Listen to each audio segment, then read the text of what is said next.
Test, test, test. Test, test, test.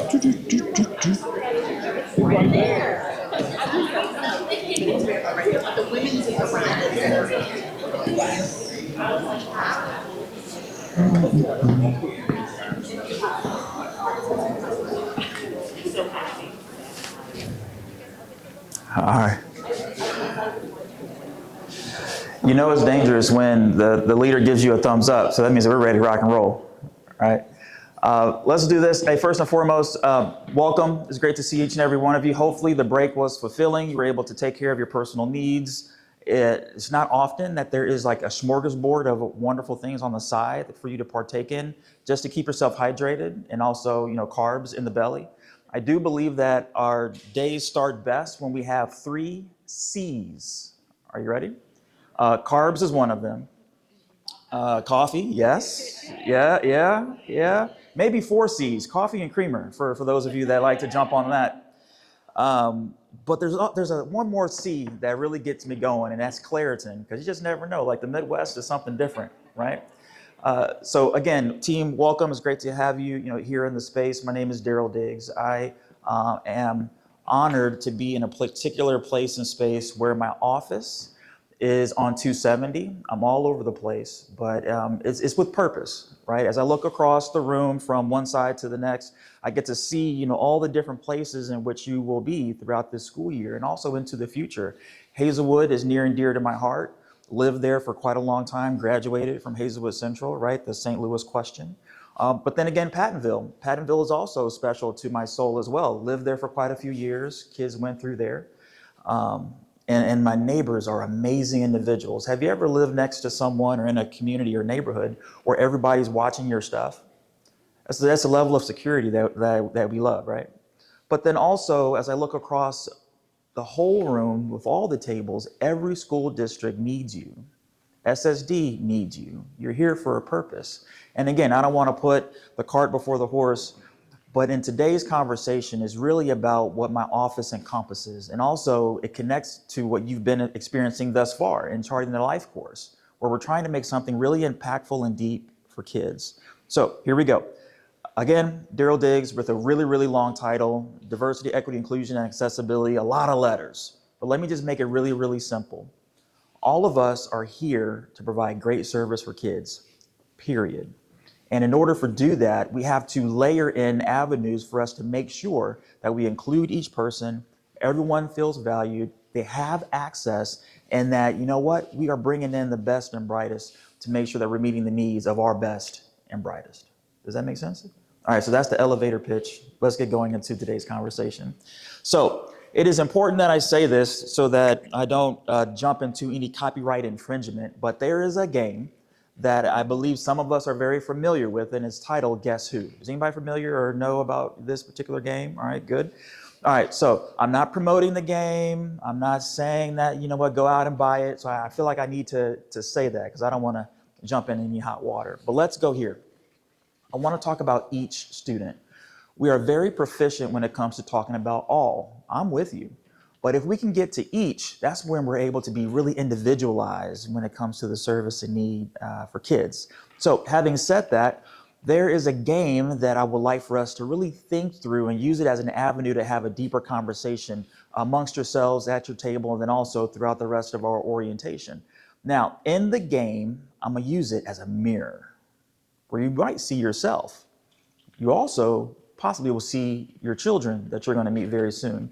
And so with that, there's this game was created in 79, so what is that? 40 plus years of a game used to pick people out very, very quickly. Are we still together? Now, having said that, imagine this. In this game, there's 24 faces, right? Can you guys imagine what they look like? Some of them have facial hair, some have hats, male, female, like the whole nine, right? We can see this. When I played the game, as I was a young person, I was always trying to find that one question to figure out how to get closer to the end the fastest. Now, let's go over the rules for those of us that might not be familiar. There's 24 faces, 24 individuals. Yeah, they have names, but you really don't know what their story is. But furthermore, while we have those 24, you can only ask yes or no questions, right?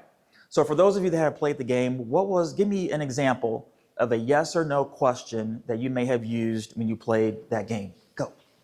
Does your person wear glasses? Does your person wear glasses? Now, if I was one of the characters, I wear contacts and glasses. But now that I'm older, I have to add bifocals onto that too. But thank you for going first. Thank you. Give me another question. What's another question, again, only yes or no, that we would have used to play this particular game? What else? Are you black? Good. What else? Curly hair. Yes. A boy. All right, we're talking about gender. Boy, girl. Good. I think some of the characters had like earrings, maybe. Yeah. All right. All right. Now, if you're really trying to get detailed, does your person have red hair? Right? Is your person wearing a hat? Again, a lot of yes or no's. But if we were to get to the end, there can only be one winner. So we're trying to figure this thing out pretty quick, right? Now, let's further this conversation. This is exactly how inequity behaves. Unbeknownst to me and all of us, we were playing a game, trying to get to the end, but we were also creating avenues for inequity. Let me show you what that looks like. So team, the game in and of itself rewards you getting to the end the quickest, right? So speed is on the essence. Now, if we keep moving forward, this is a game that we have inherited time and time again, over and over and over, because what happens to kids is the same way. We're sorting them, just like we were sorting all those characters, all 24 of them. So let's go a little bit deeper. We sort young people by where they live, their zip code, their behavior. But let me take a step back. When you're asking that yes or no question, what do you do with that character that's face up?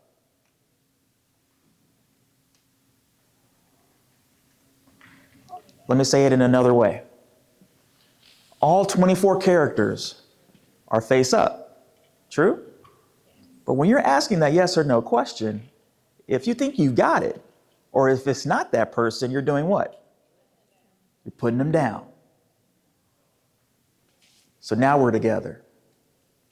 Young people are put down based off of where they live, their behavior, their zip code.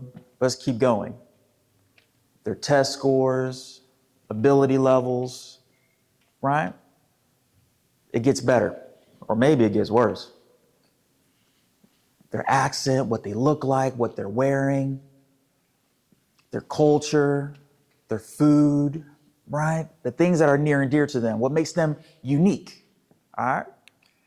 So, but imagine if we continue to play this old game for decades and we continue for generations. What could that do to a community? What could that do to the landscape if we continue to play an old game where now we're putting kids down and instead of keeping them flipped up? Still with me? So let me give you a scenario, or at least a sense stem. Imagine this. A student who is quiet quickly becomes labeled disengaged. You know what? Something might be going on. Something's wrong. But there's a story behind this young person because they may be carrying something that we can't see, right? Kind of invisible. But instead, due to this old game that has been played for years and decades and eons, this young person would be flipped down. Do me a favor, spend about 10 seconds, to yourself, with yourself. Would you have been one of those young people flipped down? Or do we have the ability or the fortunate privilege to be flipped up? Think about that.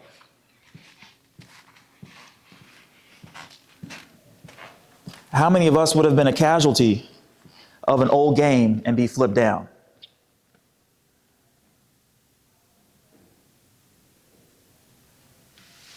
The same with our students. They just don't know the game that's operating around them. So team, here we go. The kids behind the cards that you'll meet very, very soon, even before I say all that, I was here yesterday and it was very humbling to see just the depth and breadth of all the expertise that was in the room.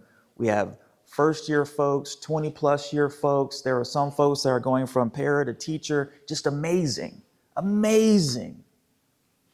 But imagine this, the young folks that you have connection with, they want about 5 things. All of them do.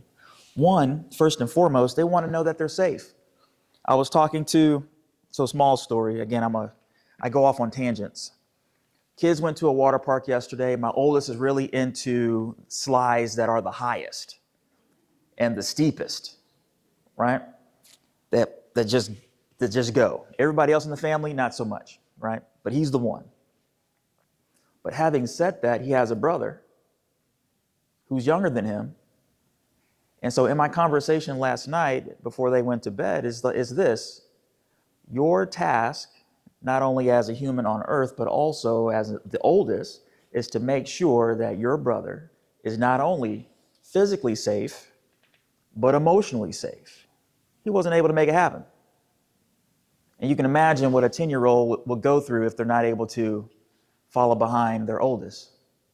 So for us as leaders, to make sure that we keep those faces up, we ensure that we maintain physical safety and psychological safety for young people, in addition to helping them belong, feel like they're part of the space.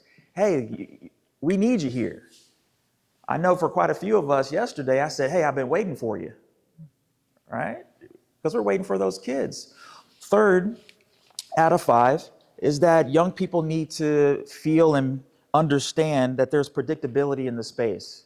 Not everyone likes surprises. So for example, as a former building principal teacher, what I would do very often is that once I saw on the calendar that there was a fire drill on the horizon, I prepared the kids quickly.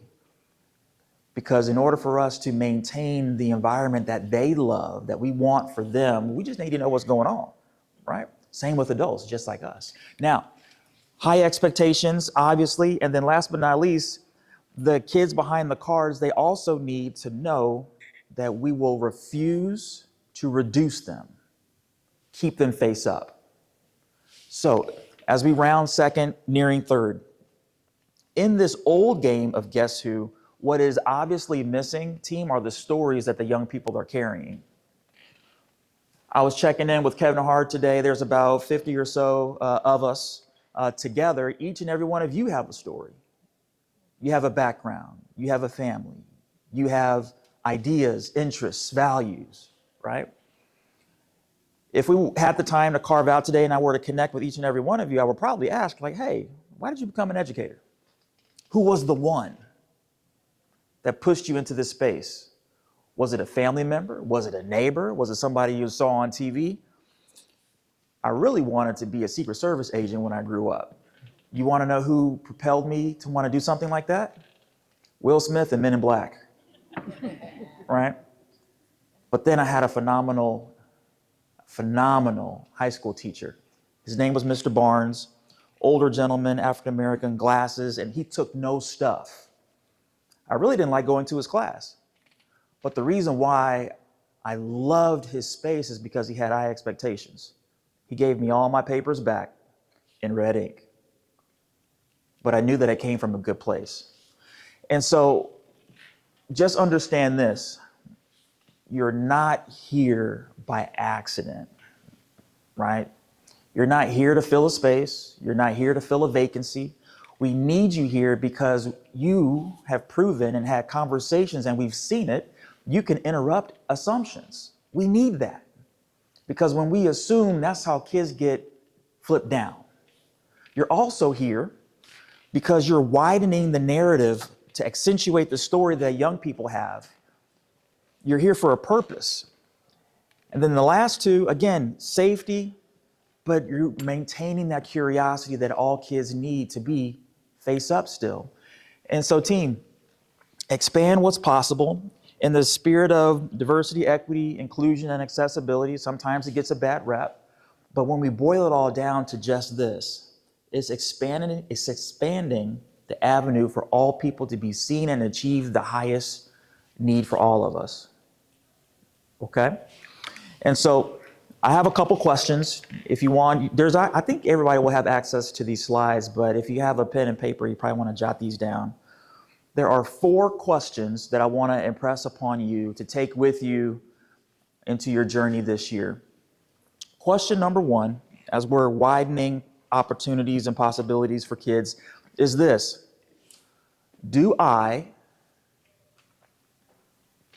what do I need to understand about this young person? What do I need to understand about this young person? What kind of depth is available for me to really understand where my young person is, where they're going? I used to work with someone in another place and space, and we would say together all the time that every child has more gifts than challenges. If we have that mindset and remain curious, just imagine what we could do. So that's question number 1. Question number 2, what strengths am I not seeing yet? This increases our possibility for our greatest gifts together. Now think about this, team. The first day of school only happens once. Now we're chasing greatness after that first day. Okay? Question number 3. What barrier can I remove for this young person? Again, we're talking about access. What barrier can I take out? What challenge can I remove?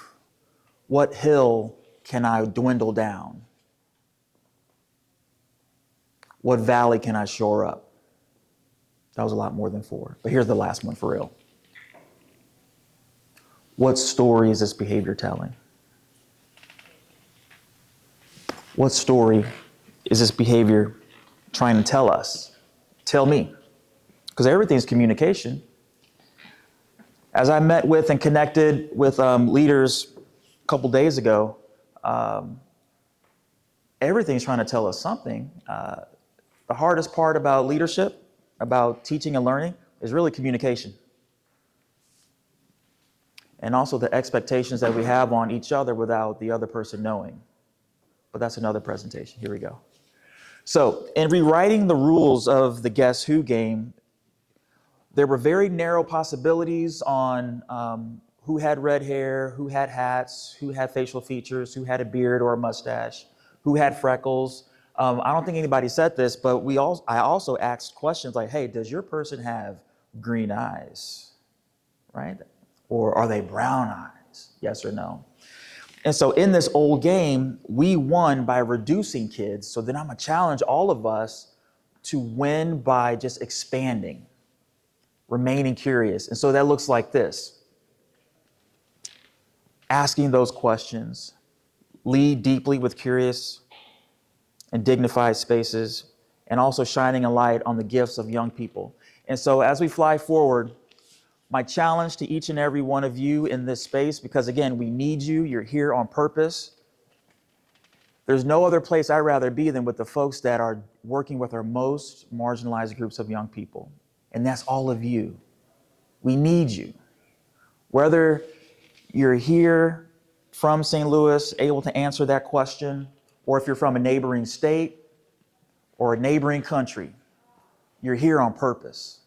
And so our work together is to leave every face flipped up, because we know that each one matters. Every story deserves to be heard and told. Because check this out. There will come a time where you will have the narrative of the young person because you've seen them grow. Hey, did you see what Johnny just did?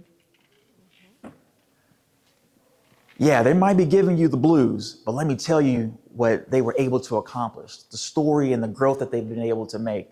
Because there will come a time where you're handing this young person off to somebody else. They need to know about their growth and about their opportunities.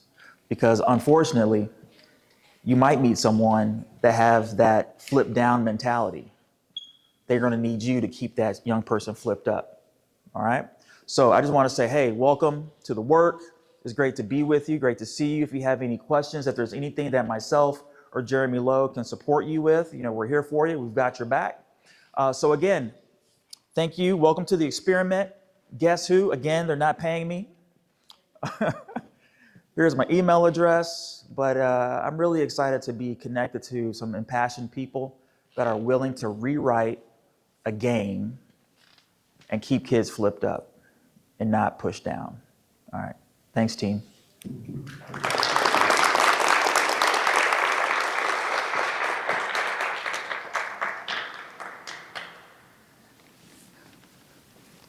Just to let you know, I recreated these faces. Again, I'm not trying to get in trouble, right? All right, no copyright issues here. All right, I made those on the fly. All right, I'm gonna hand it back over to Kevin Hart. And you labeled it correctly. You put down AI generated so everyone knew. It's ethical. Thanks, man. Awesome, thank you. All right, thank you, Dr. Diggs. All right, to launch SDN, Special School District National Educated Association is providing lunch this afternoon.